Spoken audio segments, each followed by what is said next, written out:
నమ శివాయ. శ్రీ పమిడి కాల్వ చెంచు సుబ్బయ్య గారి మహాశివరాత్రి ఆధ్యాత్మిక స్ఫూర్తి గురించి తెలుసుకుందాం.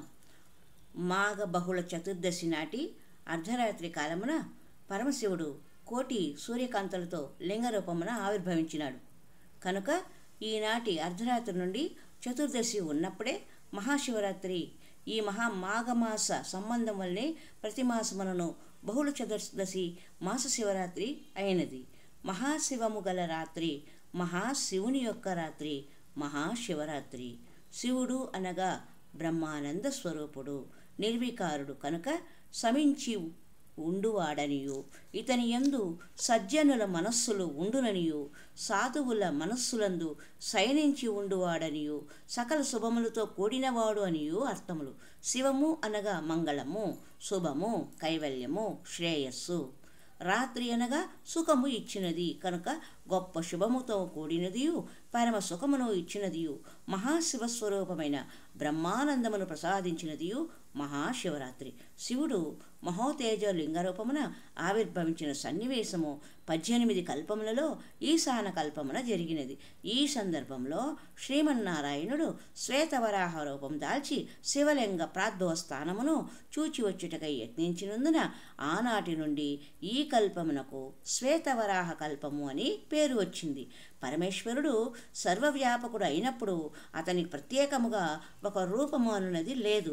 అన్నియూ తానే, కానీ అందరికీ కనిపించవలను అనడి అనుగ్రహంతో పరమేశ్వరుడు సాంబమూర్తి, అంబ, పార్వతి, సాంబ, సా అంబ, పార్వతితో కూడినవాడు అయి ఆవిర్భవించినాడు.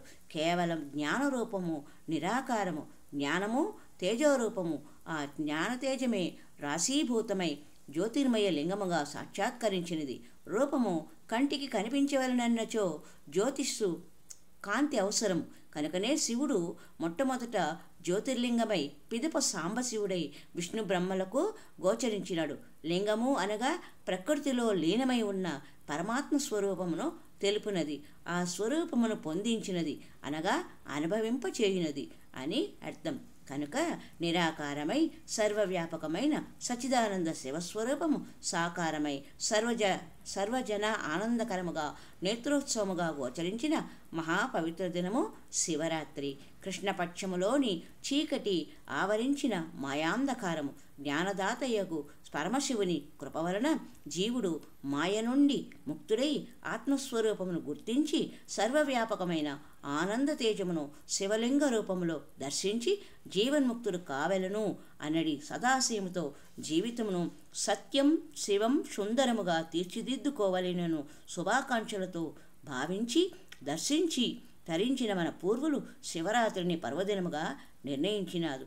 జాగ్రత్త, స్వప్న, సుషుప్తి రూపం అవస్థాత్రయం ఆత్మరూపేణ శివాభిన్నరు స్వరూపేణ రాతి అదదాతి శివరాత్రి అని ఉత్పత్తి. కనుక ఆధ్యాత్మిక తత్వానుభూతి చెంది శివోహం అను పరమ అద్వైత స్థితి సిద్ధించుటయే శివరాత్రి యొక్క ఫలము.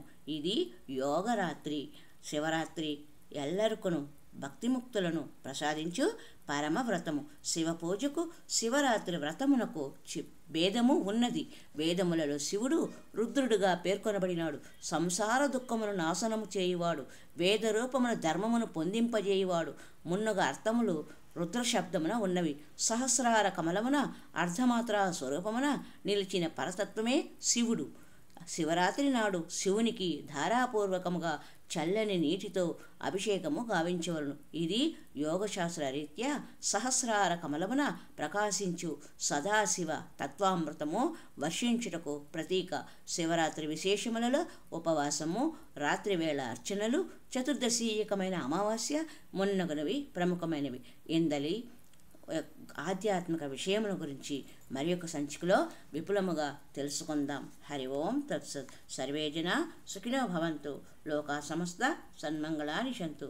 హరి ఓం తత్సత్. హర హర పార్వతీపతియే శంభో శంకర. ఓం నమః శివాయ.